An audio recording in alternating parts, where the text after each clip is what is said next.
Hello, are you struggling to get your beautiful arms in ballet class? I'm Claire and I'm here to help you.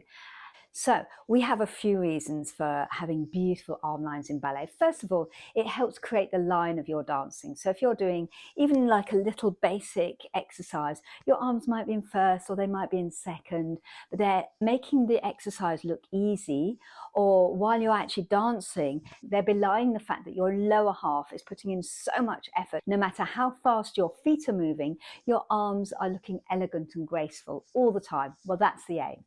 They can also add character. You might have quite a sort of dominant moment in the ballet. You might need to go stop, or create a mood or a moment, or actually use them to converse using mime within a ballet as well. So they can have all sorts of purposes, and I've probably only touched on a few. I'm sure you guys can think of many more, so pop them in the comments as well. It's really important that we don't forget the arms. With our coordination, always think of the arms leading the way. It's the arms that lead you to do the movement. I know it's very hard to think of the whole body all the time.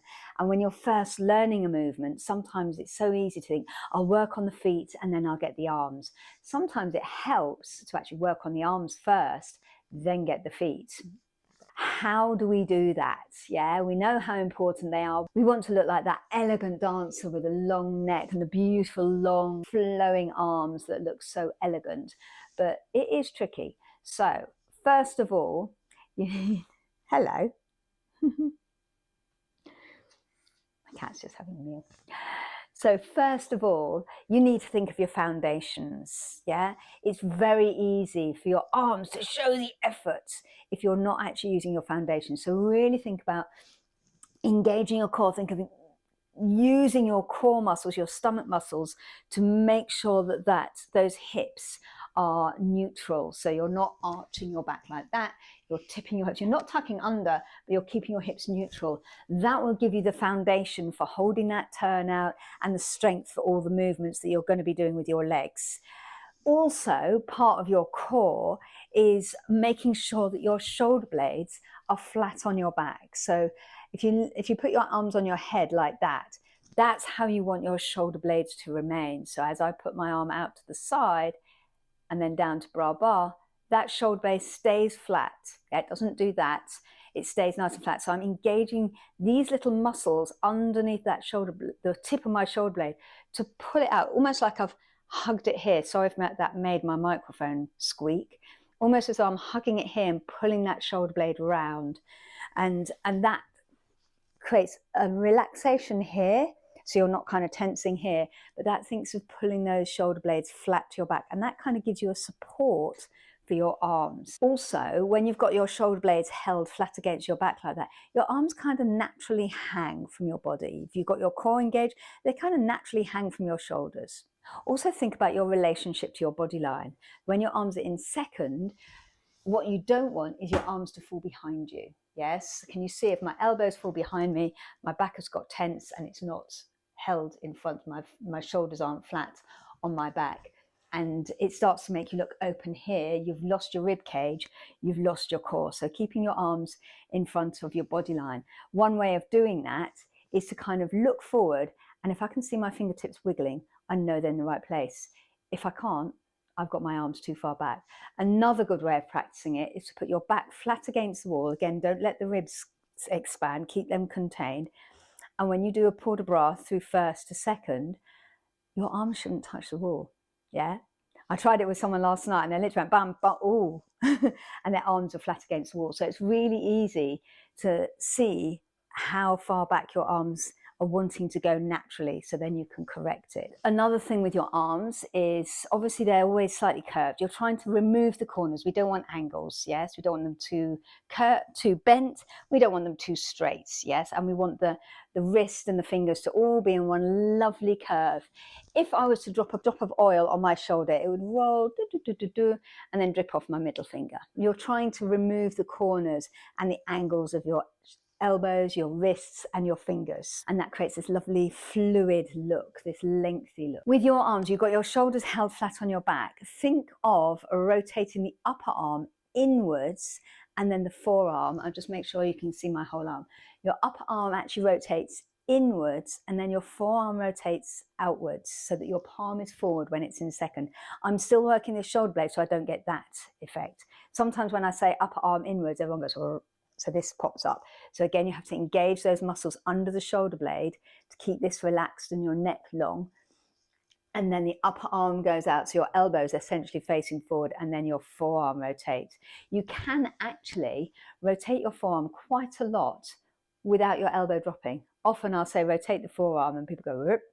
Yeah, so once that arm is in your shoulder blade, in your shoulder socket held there, you can rotate those forearms.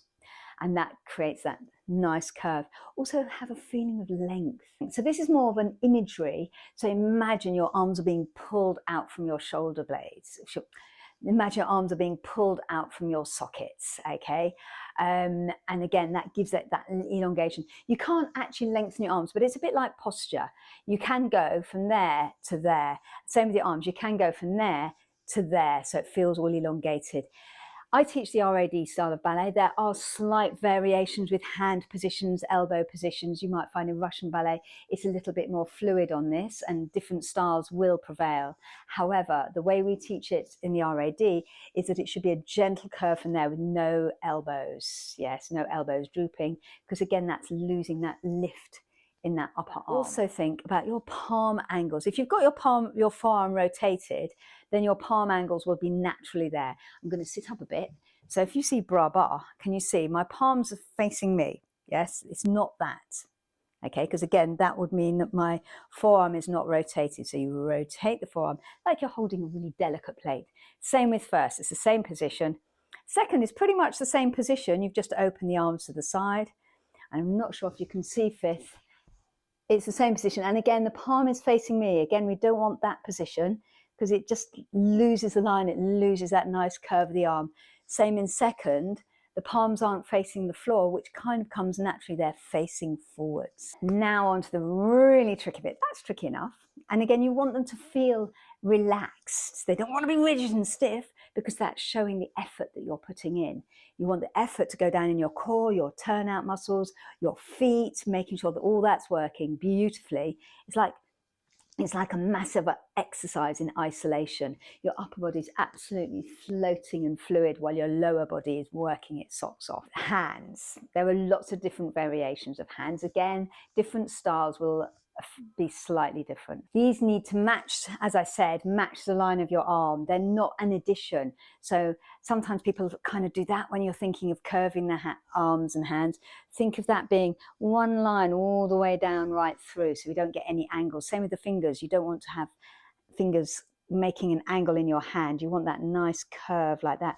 Or if your arm is straight, your hand needs to be straight. So if you've got an arabesque line, your hand actually needs to be a little bit straighter, feeling the energy flying out through those fingers. Fingers. This is a difficult bit. They need to be soft and sensitive. A really good exercise is this one, just to get that sensitivity of your fingers. Because what can often happen is you can find a really good position for your arms and get told, yes, that's a really good position. So you hold that position and then they end up like kind of gouging the air and not really moving and not really floating with the air and showing that sensitivity. Or I think of stroking the air, but actually that doesn't always make sense. The other thing, I sort of imagine if I'm doing that, it's like the air particles get caught under my fingernails. I don't really want that. So I want to stroke the air. Again, you don't want flappy arms, but you want to be able to stroke the air. So it almost lets your fingers trail backwards a little bit to show the very slight pressure of the air, like the air, they're so sensitive that the air has caused them to waft back a little. That's quite a good image to have in your head. Thumbs need to point in the same, roughly the same direction as the middle finger. What we don't want is this, thumbs up. We don't want that or that or that. Sometimes I can be guilty of the Legoland hands, which is kind of like this. Obviously, maybe not quite as bad as that, but it's quite easy for your thumbs to show the tension. And there are lots of, I don't want to go into too many of the bad hands, but that's quite a common one where the thumb sticks up and shows the tension. Or you can hyperextend your fingers, or you can get spiky fingers. We don't want spiky fingers. Or someone's so intent on getting the right position that they kind of make a puppet hand and it gets like that. You don't want the fingers to be squished together. You need to have a tiny, tiny gap between your fingers. One really good way of getting into it, maybe I should have done this first, but one really good way of getting your hands into the correct position is if you put your hands in front of you, you can squish your fingers together, then let them have like a millimeter gap between each finger. And imagine your hands are over a piano or a keyboard and you just press your middle finger down just a tiny bit, not even much, about maybe maximum a centimetre, if that. And then you rotate your hands and if I sit up again, ta-da! Hopefully they look relatively soft, yes? And that's quite a good starting point, and then you can go on from there. And again, even doing things like this with your hands, getting that mobility of your fingers can really help with making your hands look nice and sensitive, because again, you don't want to get that position and then think, right, I'm sticking with this, I'm not going to move, because again, that starts to look a bit wooden. Okay, so it's finding that happy medium between getting the perfect position and then allowing that position to slightly go off as you're moving, because at the end of the day, we're not making positions, we're not going into positions, we're dancing, so we dance through positions, so we need to show that whole process. Another thing when you're thinking of moving your arms is to keep that sense of lifting that elbow. My ballet teacher used to say, imagine you've got water wings on, or imagine you're a puppet and you've got a little bit of string pulling those elbows up. So if I was to go here and I was going to show a bra bar coming down from second, I'll be like that. So my fingers are stroking the air, but my elbow's still slightly lifted. I'm not going like that. Okay, can you see the feeling? Same when you're coming through to first. Think of the forearm leading the way, your elbows lifted, so you don't kind of end up doing that. Yeah, which is quite, I love the feeling of that, but you want to find that feeling without doing that, because that's letting your arms drop, so you're losing your back and you're losing that classical placement and you're not going through classical positions. It gets very picky. And again, you don't want to get obsessed with this, but at the same time, fine tune it, practice it, and keep doing it, keep being aware of it so it becomes second nature. The more you become conscious of the way your arms are moving, the more your muscle memory will register that as that's the way you want to move your arms, and that's the way it'll move your arms automatically without you having to think too consciously about it. So that gets really helpful the more you practice those movements. And it does help to practice in front of a mirror, so you can just check that you're not letting this drop without realizing. So you can get that look and go, that's what I want to look like. And then you close your eyes and you feel what it feels like, because obviously on stage you don't have a mirror, so you need to get used to feeling what position is correct or what position is what your choreographer wants without having to check it visually. And that's pretty much it. I know there will be loads of other ideas, loads of other tips that other teachers will have given you. If you've got any ideas, do pop them down below so we can share. The more I teach, the more I watch other teachers, the more I listen to other teachers, the more I learn as well. And the more we all learn and the more we all grow as dancers. So if you want to dance with me, do click on the link in the caption. That way you can get taken to a bonus ballet class and you can try one of my ballet classes right here, right now, and enjoy a class on me. If you like this video, if this has helped you in any way, do let me know. Do like it and do share it with your friends, and maybe subscribe to get more of the same. I give lots of ballet tips on RAD ballet syllabus, as well as the ballet technique and general tips and suggestions that will help all dancers with their performance, their technique and various bits and pieces. So hopefully something will resonate with you and I can help you. Anyway, I will see you later. Take care. Bye-bye.